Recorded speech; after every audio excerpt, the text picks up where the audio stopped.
Welcome to the Pencil Bob channel. I hope you enjoy my stories. Please like and subscribe, and hit that notification icon so you never miss out. Now on with the stories. For months it felt like we were on a roller coaster of nonsense, and no matter how hard we tried to follow their rules, the HOA found a new way to come down on us. The final straw came one sunny afternoon when I was outside minding my business, spreading some new mulch in the front yard. I was just about done feeling proud of the fresh look when I noticed Karen, a name that still sends a chill down my spine, swarming toward me, clipboard in hand. The HOA's self-appointed watchdog looked ready to explode. "You know that's the wrong color mulch, right?" she barked, pointing her pen accusingly at the ground. I looked at the mulch, deep dark brown, a nice contrast to the green of the grass and the plants. I thought it looked great.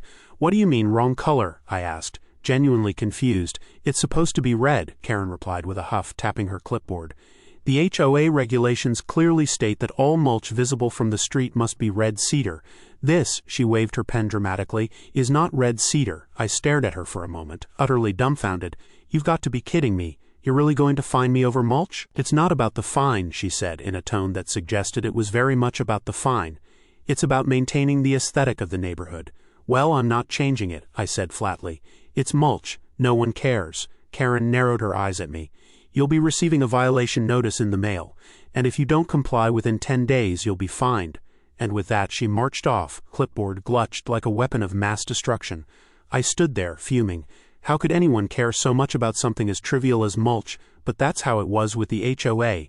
They wanted to control every little detail, right down to the type of plants we could have in our yard and the color of our fences. It was like living under a dictatorship. That night I vented my frustrations to my neighbor Ed. He lived a couple of houses down and had his own battles with the HOA. We sat on his porch, beers in hand, watching the sun dip below the horizon. "I'm sick of it," I muttered, taking a swig from my bottle. "Every time I turn around there's a new violation or fine. I can't keep up." Ed nodded, his face set in a grim expression. "Same here. They fined me last month because my kids' bikes were left on the front lawn for a couple of hours. It's ridiculous. Is there even a way out of this?" I asked. "Or are we just stuck dealing with this crap forever?" Ed leaned back in his chair, a slow smile spreading across his face. "Actually, I've been doing some digging, and I think I've found a way out." I raised an eyebrow. "Oh, do tell." "So I was looking through the HOA bylaws, don't ask me why, I just get bored sometimes, and I noticed something interesting. The HOA's jurisdiction is tied to whether or not you're connected to the community well. If you're on the well, they can enforce their rules. But if you're not," he let the sentence hang in the air. "If you're not, they can't," I finished, my interest piqued. "So what, we just disconnect from the well?" "Exactly," Ed said, grinning. "We connect to municipal water instead. It's going to take some work, and it's not going to be cheap, but I've already talked to a lawyer and a plumber. If we get enough people on board, we can make it happen." I stared at him, trying to wrap my head around it. "How much are we talking?" "At first, it looked like about $12,000 per house," Ed said. "But I found a government grant that could help cover some of the cost. And if we negotiate as a group, we can probably get the price down to around $3,000 per house." That number still made my stomach churn a little, but the thought of being free from the HOA's control was too tempting to pass up. "So what's the plan?" Ed leaned forward, lowering his voice as if Karen herself might be listening from behind the bushes. "We get everyone on the street involved. The more memal we have, the better our chances of negotiating a lower price. And if we pull this off, we're out. No more fines, no more violations. We're free." Over the next few weeks, Ed and I became the ringleaders of what felt like a neighborhood rebellion. We knocked on doors, made phone calls, and gathered as many people as we could. Most of the neighbors were just as fed up as we were, and it didn't take much convincing to get them on board.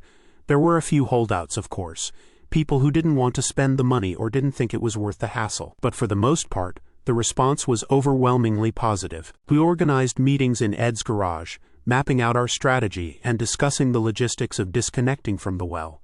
The lawyer we hired was optimistic, and the plumber assured us that the work could be done in a few weeks once we had everything lined up. Of course, not everyone was thrilled with our plan. Karen naturally was furious. The day she found out about our little rebellion, she showed up at one of our meetings, barging in like she owned the place. "What do you people think you're doing?" she demanded, waving her clipboard around like a sword. "You can't just disconnect from the well. That's HOA property. You're violating the bylaws." Ed calmly stood up, crossing his arms over his chest. "Actually, Karen, we're not violating anything. The bylaws clearly state that only homes connected to the well are subject to the HOA's rules. If we're not connected to the well, we're not under their control. Karen's face turned an alarming shade of red. She slammed her clipboard down on the table, making everyone jump. "You think you're so clever, don't you?" she screeched. "This is outrageous, unacceptable. Do you have any idea what you're doing to our beautiful community?" She started pacing back and forth, her voice rising with every word. "I've spent years making this neighborhood perfect. Perfect lawns, perfect houses, perfect people. And you want to throw it all away because you can't follow a few simple rules?" Karen whirled around, pointing an accusing finger at each of us in turn. "You'll regret this, mark my words.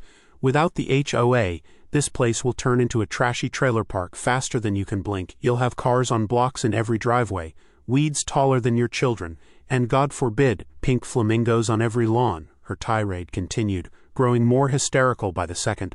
"Property values will plummet, criminals will move in, before you know it, we'll be living in a ghetto. Is that what you want, to destroy everything we've built here?" By now, Karen was practically foaming at the mouth, her carefully coiffed hair coming undone. "I won't stand for this. I'll sue every last one of you. I'll call the mayor, the governor, the president if I have to. This neighborhood will stay under HOA control if it's the last thing I do." "We're not planning on letting the neighborhood fall apart," I said, trying to keep my voice calm. "We just want to live without being micromanaged." Karen's face turned an alarming shade of red, and for a moment I thought she might actually throw her clipboard at me. But instead she spun on her heel and stormed out, muttering something about legal action as she went. The city trucks rolled in about a month later, and the sight of them tearing up the street to lay new water lines was like a breath of fresh air. We stood on our porches watching the machinery rumble past, knowing that freedom was finally within our grasp.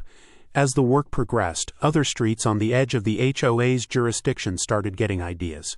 Word spread quickly, and before long, more and more homes were disconnecting from the well, finding ways to either connect to municipal water or dig their own private wells. The HOA's power was crumbling, and there was nothing Karen or anyone else could do to stop it. By the time the work was finished, our street looked completely different. The lines had been redrawn, and the HOA's map looked like Swiss cheese, with chunks of homes here and there no longer under their control. Karen tried to fight it, of course. She filed complaints with the city, threatened lawsuits, and even went door to door, trying to convince people that we were ruining the neighborhood. But no one was listening anymore. We were free. One afternoon, not long after the water lines were complete, Karen showed up at my house again. This time she didn't look angry. She looked tired, defeated. "You think you've won," she said, standing on my porch with that familiar clipboard in hand. "But you've destroyed this neighborhood. You'll see. Without the HOA, this place is going to fall apart." I didn't say anything for a moment, just stared at her. "We didn't destroy anything," I said finally.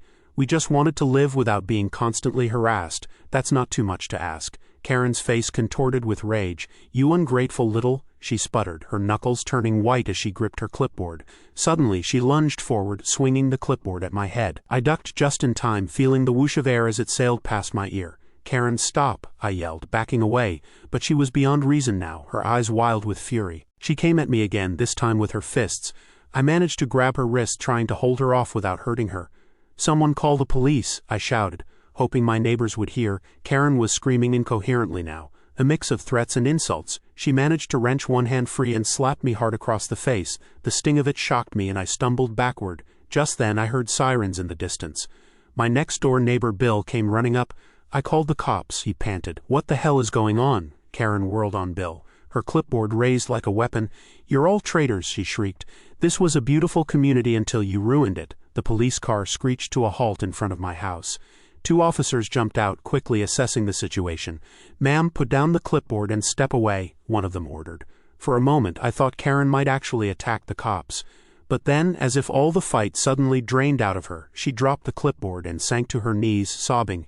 As the officers handcuffed Karen and led her to the patrol car, I stood there, stunned. This wasn't how I'd imagined our HOA saga ending. I felt a mix of relief, pity, and a strange sense of sadness. The neighborhood would never be the same after this, but maybe that wasn't such a bad thing after all. And that was it. We were free. Free from the endless fines, the ridiculous rules, the constant feeling of being watched.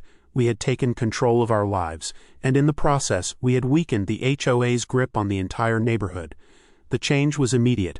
The next morning, I heard laughter outside, a sound that had been rare in our community. Kids were playing freely in their yards, and neighbors were chatting without the usual tension. Old Mr. Johnson finally painted his shutters the bright blue he'd always wanted, while Mrs. Rodriguez hung her laundry on a clothesline. Something that would have earned her a fine just days before. Looking back, I still can't believe we pulled it off. We rallied an entire street, took on the HOA, and won. We found a way out, and in doing so, we showed everyone that you don't have to live under someone else's rules. You can take control, you just have to be willing to fight for it. It was a lesson in courage and unity that transformed not just our street, but the spirit of our entire community. Yo, these HOA jerks got what they deserved. I'm sick of these power-tripping losers telling people what color their houses gotta be and how short their grass needs to be. It's like they got nothing better to do than measure grass with a ruler. Good on these folks for sticking it to 'em. I wish I could do the same in my neighborhood, but our HOAs got us locked down tight. Maybe I need to start digging for loopholes too.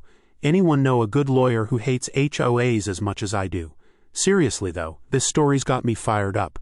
Time to rally the troops in my hood and see if we can pull off something similar. Power to the people, man. I find this story highly improbable. The author claims they managed to disconnect 44 houses from a community well and connect them to municipal water for merely $3,000 per household. That's absurdly low. Furthermore, the idea that a government grant would cover such a project for a relatively affluent neighborhood is questionable at best. The legal implications of suddenly leaving an HOA en masse are also glossed over. Any competent HOA would have safeguards against such actions in their bylaws. The timeline presented is also suspiciously vague. Such a large-scale infrastructure project would take months, if not years, to plan and execute. The author's casual tone when describing complex legal and civic processes further strains credibility. While I sympathize with the frustration many feel towards overbearing HOAs, this story reads more like a fantasy than a factual account. I'd be interested in seeing any corroborating evidence or news reports about this supposed Swiss cheese HOA. Oh my God, this is hilarious. Those HOA snobs must have been losing their minds. I can just picture their faces turning red and steam coming out of their ears like in cartoons. Serves them right for being such control freaks. I bet they were running around like headless chickens trying to figure out how to stop it. And the image of the HOA map looking like Swiss cheese, I'm dying. This is the kind of petty revenge I live for. Whoever came up with this idea is a genius. I hope this spreads to other neighborhoods and we see more HOAs crumbling. Keep fighting the good fight, y'all.